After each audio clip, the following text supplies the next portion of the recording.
नमस्कार, मी मोनिका शर्मा आणि आपण पाहत आहात लोकसेतू मराठी न्यूज चॅनल। तर चला पाहूया आजच्या बातम्यांमध्ये काय खास आहे। मेवणी सोबतच्या प्रेमसंबंधातून पतीची हत्या, नातेवाईकांनी तरुणाला जिवंत दरीत फेकले। नंदुरबार जिल्ह्यातील अक्कलकुवा तालुक्यातील अंगावर काटा आणणारी एक घटना उघडकीस आली आहे। मेवणी सोबत असलेल्या प्रेमसंबंधाच्या रागातून एका 30 वर्षीय तरुणाची त्याच्या सासरच्या मंडळींनी आणि नातेवाईकांनी मिळून निर्घृण हत्या केली। विजा बाजा पाडवी असे मयत तरुणाचे नाव असून त्याला बेदम मारहाण केल्यानंतर जिवंतपणी खोल दरीत फेकून देण्यात आले। या प्रकरणी मोलगी पोलीस ठाण्यात 8 जणांविरुद्ध खुनाचा गुन्हा दाखल करण्यात आलाय। मिळालेल्या माहितीनुसार मयत विजा पाडवी याचे त्याच्या पत्नीच्या सख्ख्या बहिणीशी प्रेमसंबंध होते। या अनैतिक संबंधाला कुटुंबातील सदस्यांचा तीव्र विरोध होता।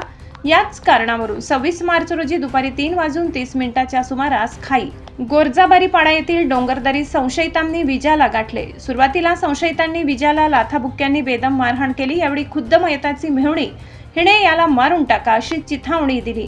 फिर्यादी पत्नी आपल्या पतीला वाचवण्यासाठी मध्यस्थी करत असताना तिच्याच भावाने तिलाही मारहाण करून बाजूला सारले। मारहाणी दरम्यान संशयित गुला गोमा वडवी याने विजाचा गळा दाबला। त्यानंतर आरोपी गोरख्या पाडवी, जगनसिंग वसावे, गुला वडवी आणि साहिल वसावे यांनी जखमी अवस्थेत असलेल्या विजाला उचलून डोंगरदरीत फेकून दिले। या घटनेत विजा पाडवी याचा जागीच मृत्यू झाला। या प्रकरणी मयताच्या 27 वर्षीय पत्नीने दिलेल्या फिर्यादीवरून मोलगी पोलिसांनी भारतीय न्यायसंहिता 2023 चे कलम 103, 146, 115(2), 189(2), 191(2) आणि 190 प्रमाणे खाल्या भांगा पाडवी, गोरख्या विजा पाडवी, विजा पुण्या पाडवी, सर्व खाई दीपला पेचरा वसावे, जगनसिंग दीपला वसावे, गुला गोमा वडवी, साहिल सूर्या वसावे, सर्व भराडी पादर आणि 8 फिर्यादीची बहीण यांच्यावर गुन्हा दाखल केलाय। या प्रकरणाचा पुढील तपास मोलगी पोलीस स्टेशनचे सहाय्यक पोलीस निरीक्षक दीपक जयसिंग पावरा करत आहेत।